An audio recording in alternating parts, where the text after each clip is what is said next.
My 26M girlfriend, 24F of 2 years, chose her friend group over our relationship for the last time. I'm done. I don't even know where to start with this mess. I've been with Marissa for over 2 years now, and I thought we had something real.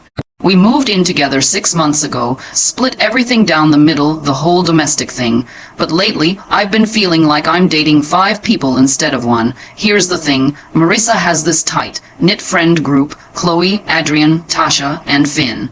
They call themselves the Squad unironically and do literally everything together. Group chats going 24/7, matching Halloween costumes, the works. At first, I thought it was sweet that she had such close friends. Now I'm wondering if I'm even in a relationship or just some guy who pays half the rent. The breaking point happened last weekend. Our 2-year anniversary was coming up and I'd planned this whole evening. Made reservations at the place where we had our first real date. Got tickets to see this band she's been obsessing over. Nothing crazy expensive, but thoughtful stuff. I found her in the living room scrolling through Instagram stories of her friends' weekend adventures. Hey, so I've got something special planned for our anniversary next Saturday, I said, sitting down next to her. She looked up from her phone and I swear her face just felt like I told her someone died. Oh, she set the phone down slowly. Oh, babe, that's the same night as Tasha's birthday pregame. You know I can't miss that. I felt my stomach drop a little, but I tried to stay reasonable. Well, what if you asked them if you guys could reschedule to Friday night instead or Sunday? She was already shaking her head before I finished talking. No, you don't understand. Tasha specifically planned it for Saturday because it's literally the only night everyone can make it.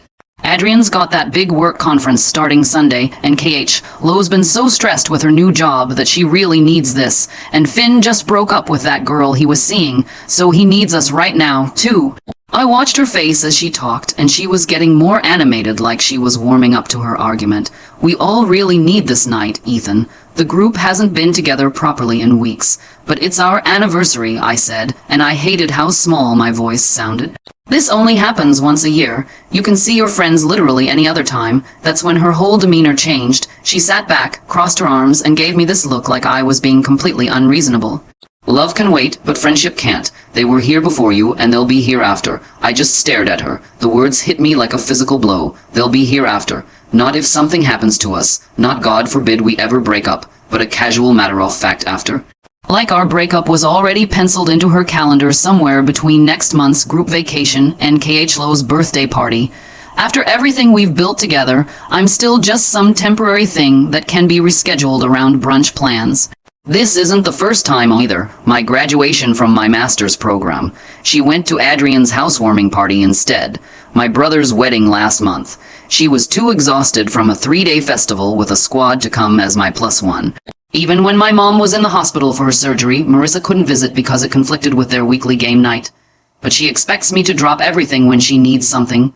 Last month, she called me at 2:00 a.m. to pick her up from some dive bar across town because Finn was too drunk to drive responsibly. When I got there, she barely acknowledged me, just kept taking selfies with everyone while I stood there like an Uber driver, then spent the whole ride home talking about drama between Chloe and some guy from the bar. The worst part is how she talks about our relationship to them. I overheard her on the phone with Tasha last week saying how I'm going through a jealous phase and need to learn to share her time better, like I'm some insecure teenager instead of her partner who just wants to feel like a priority sometimes. I've tried talking to her about balance, about how relationships need nurturing too. She always promises to do better, then immediately makes plans that exclude me. When I point out the pattern, she accuses me of trying to isolate her from her friends. There's no winning. I'm writing this from a coffee shop because I couldn't stand being in our apartment anymore. I've been looking at places online all morning, found a decent one, bedroom about 20 minutes away that I can afford on my own. The lease application is sitting in my email drafts. I love her, but I can't keep coming in 6th place in my own relationship. My friends think I should give her an ultimatum, but honestly, I'm tired of begging someone to want to spend time with me. Is it too much to ask that your girlfriend actually wants to be your girlfriend sometimes? Edit. Reading all these responses is really eye-opening to everyone asking why I haven't just ended it. You're right. I keep hoping she'll realize what she's doing, but she's made it pretty clear where her priorities are. Going to submit that rental application when I get home. Update 1. Original post blew up way more than I expected. Thanks for all the support and advice. Wish I could say this story had a happy ending where we worked things out, but well, you'll see. So, I submitted the rental application that same day. Got approved within 48 hours, which felt like a sign. Spent the next week quietly moving my stuff whenever Marissa was out with the squad, which was convenient since that's basically every day. By the time she noticed something was up, I had already moved about 80% of my things. She came home Thursday night around midnight. Apparently, they'd gone to some new rooftop bar that Finn wanted to try and immediately saw that my gaming setup was gone. I heard her calling my name from the living room, her voice getting higher with each room she checked. Ethan, what the hell is happening here? Where's all your stuff? I was in our bedroom packing the last of my clothes when she found me. She stood in the doorway for a moment, scanning the room like she was taking inventory of everything missing. Are you moving out? Her voice cracked a little on the last word. I handed her the letter I'd written, tried to keep it simple and honest that I needed to be with someone who actually wanted to prioritize our relationship, that I couldn't keep feeling like an afterthought in her life. She read it once quickly, then again slower, her eyes getting wider. When she looked up at me, it was like she was seeing a stranger. You're seriously leaving me because I have friends, because I won't ditch the people who have been there for me for years. I sat down on the edge of the bed, suddenly exhausted. Marissa, it's not about you having friends. Then what is it about? She snapped, waving the letter. Because this whole thing reads like you want me to choose between you and everyone I care about. I want you to care about me too, I said quietly. I want to feel like I matter to you, like our relationship matters. She stared at me like I'd suggested something insane. Of course, you matter, but I can't just abandon my friends every time you want attention. I felt something twist in my chest. Marissa, I asked you to spend one evening with me for our anniversary one, and I explained why that night was important, more important than us. She threw her hands up. This is ridiculous, Ethan. You're throwing away 2 years because you can't handle me having a social life. You knew who I was when we started dating. I looked at her, really looked at her, and realized she genuinely didn't understand. In her mind, I was the problem. I was the one being unreasonable. I thought I knew who you were, I said, standing up and zipping the bag. I thought you were someone who wanted to build something with me. I do want to build something with you, but not if it means cutting off everyone else in my life. I'm not asking you to cut them off. I'm asking you to make space for me, too. But she was already shaking her head, and I could see in her eyes that we were going to keep going in circles. She saw this as me being controlling. I saw it as basic relationship maintenance. There was no middle ground we were both willing to find. After another 20 minutes of the same arguments on repeat, I finally held up my hands. I'm done, Marissa. I'm done arguing about this. Done arguing or done with us, both. The finality in my voice seemed to hit her. Then her whole posture changed like she suddenly realized this wasn't just a fight we'd worked through. That's when things got weird. She started following me around the apartment, listing all the things we'd shared, all the memories we'd made. But even then, every other sentence was about her friends. Remember when we went to that concert and ran into Chloe and Adrian? What about the time we cooked dinner for the whole squad? Like she couldn't even conceptualize experiences that were just about us. I told her I'd be back for the rest of my stuff over the weekend when she was at Tash's pool party, because of course there was a pool party. Left my key on the kitchen counter and walked out, but apparently leaving wasn't enough for her. Saturday morning, I'm in my new place finally feeling like I can breathe again when my phone starts going crazy. Marissa's calling non-stop, sending paragraph-long texts about how we need to talk this through like adults. When I didn't answer, she started having the squad message me too. Chloe sent me this long text about how Marissa is devastated and I'm breaking up the family. Finn called me immature for ghosting instead of working things out. Adrian tried the reasonable approach, suggesting we all meet up to discuss things. Even Tasha, who I've maybe had 10 conversations within 2 years, felt qualified to tell me I was making a mistake. The messages got more aggressive as the day went on. Stuff like, you're going to regret this and Marissa deserves better anyway. By Sunday evening, they were calling me emotionally abusive for abandoning her without warning, despite the letter I'd left explaining everything. Then Monday night happened. I got home from work to find all 5 of them standing outside my new building. Marissa was in front with a squad arranged behind her like some kind of intervention crew. She started talking as soon as she saw me, loud enough that neighbors were looking out their windows. We need to settle this right now. You don't get to just disappear and ignore everyone. We're all adults here. I told them there was nothing to settle. I'd made my decision. I'd explained my reasons and I wasn't changing my mind. That's when Finn stepped forward with this gem. Dude, you're being a selfish piece of do you know how much you're hurting her? How much you're hurting all of us, all of them. I asked what exactly I'd done to hurt people I barely knew. Apparently, by dating Marissa, I'd become part of their family system, and leaving her was like abandoning all of them. You could only imagine the face I made while listening to this complete nonsense. It was literally the most codependent thing I'd ever heard. The whole thing was surreal. Chloe was crying. Adrian kept trying to mediate.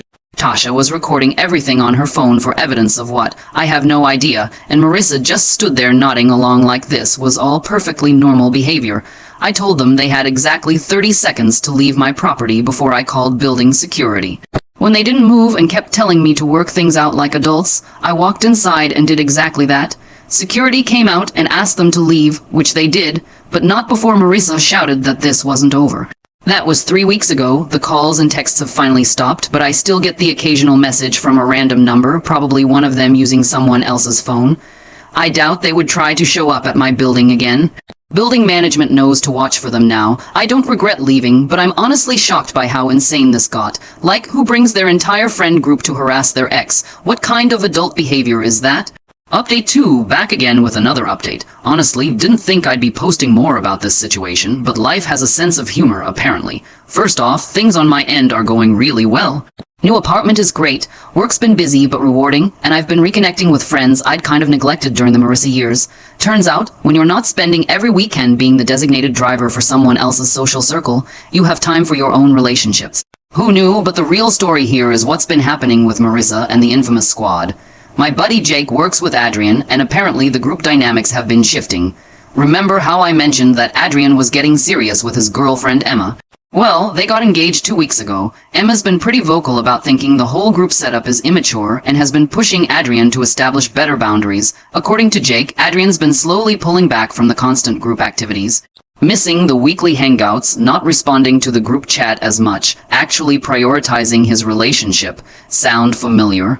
Marissa apparently lost her when Adrian said he couldn't do their annual weekend trip to the beach house because he and Emma had already planned a trip to visit her parents. "You're becoming just like Ethan," was supposedly her exact words. Because, God forbid someone prioritize their romantic relationship over weekend beach trips. But it gets better.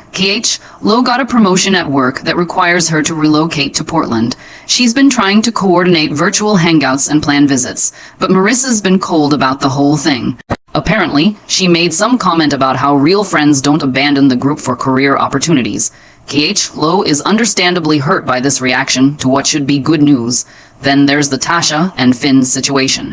I never got the full story while I was dating Marissa, but apparently those two have had an on and off thing for years that everyone just pretends isn't happening. Well, it's happening again, but this time it's serious enough that they want to actually date instead of just hooking up after group events. Marissa is not handling this well because it changes the group dynamic, and she's worried about what happens if they break up. So let me get this straight. When I complained about feeling deprioritized, I was being controlling and selfish. But now when she's feeling deprioritized by her friends, suddenly it's a tragedy and everyone is abandoning her. The best part, and I'm getting this through Jake's girlfriend, who's friends with Emma, is that Marissa has been going around telling people that everyone is pulling an Ethan on her. Like wanting to grow up and build adult relationships is some kind of betrayal epidemic that I started. I don't think she even realizes no one is taking her seriously anymore. Meanwhile, I've been having actual fun for the first time in months. Went to a concert last weekend with some college friends who I hadn't seen in ages. No group coordination required. No one insisted on taking Instagram photos every 5 minutes, and I didn't have to leave early because someone needed emotional support for their latest drama.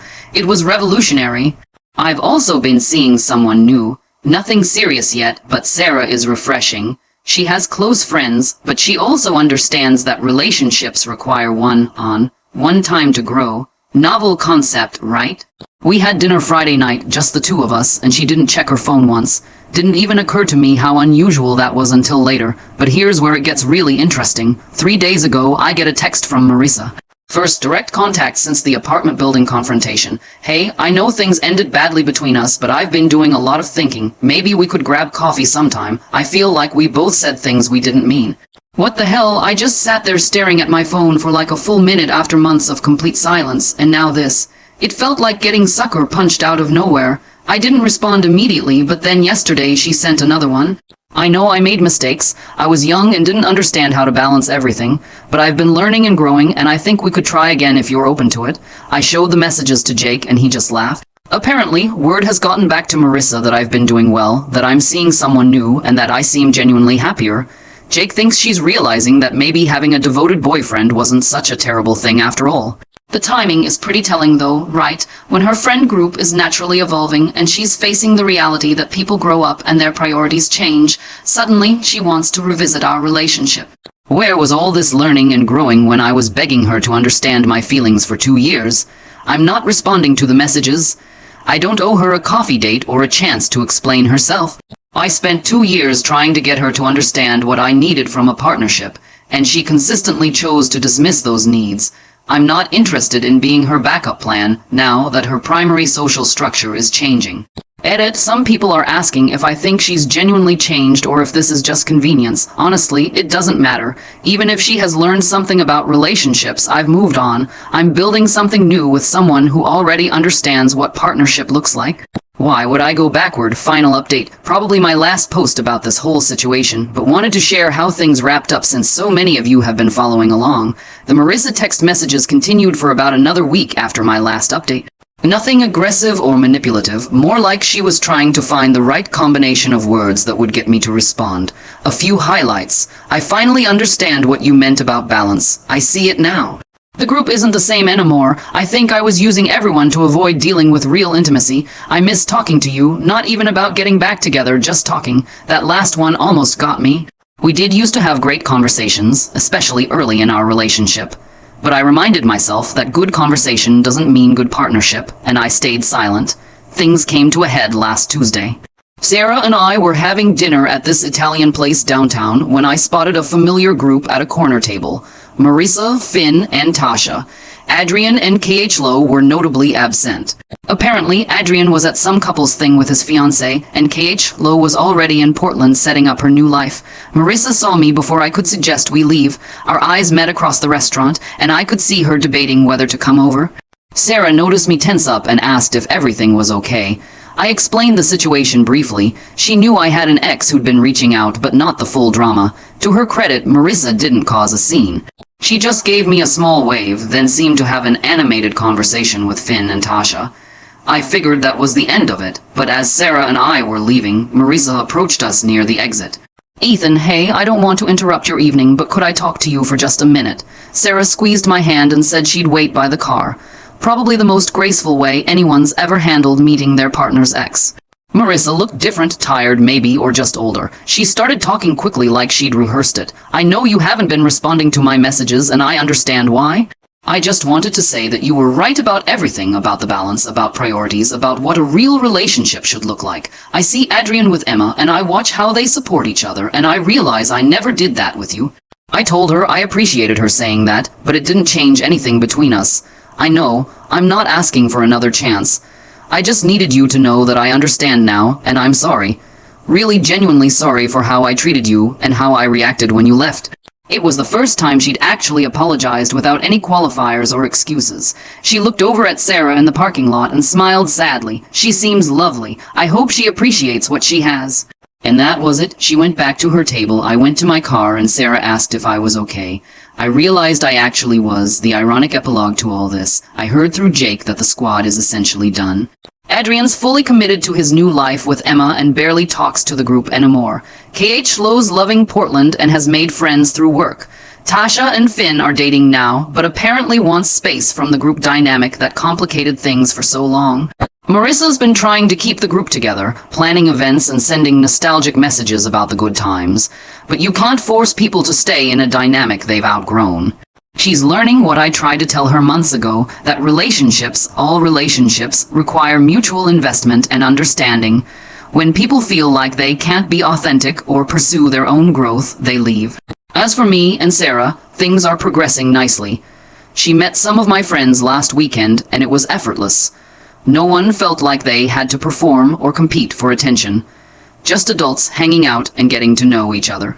She's been talking about maybe taking a weekend trip together next month, just the two of us. The fact that this seems normal and exciting rather than selfish or threatening tells me everything I need to know about the difference between healthy and unhealthy relationship patterns. I don't wish anything bad for Marissa. I hope she figures out how to build connections that don't require her to sacrifice other important relationships. but I'm glad I had the courage to walk away when I did. Sometimes the best thing you can do for yourself is refuse to accept being treated like an option. Thanks for all the support throughout this whole saga. Reddit, time to close this chapter permanently and focus on the new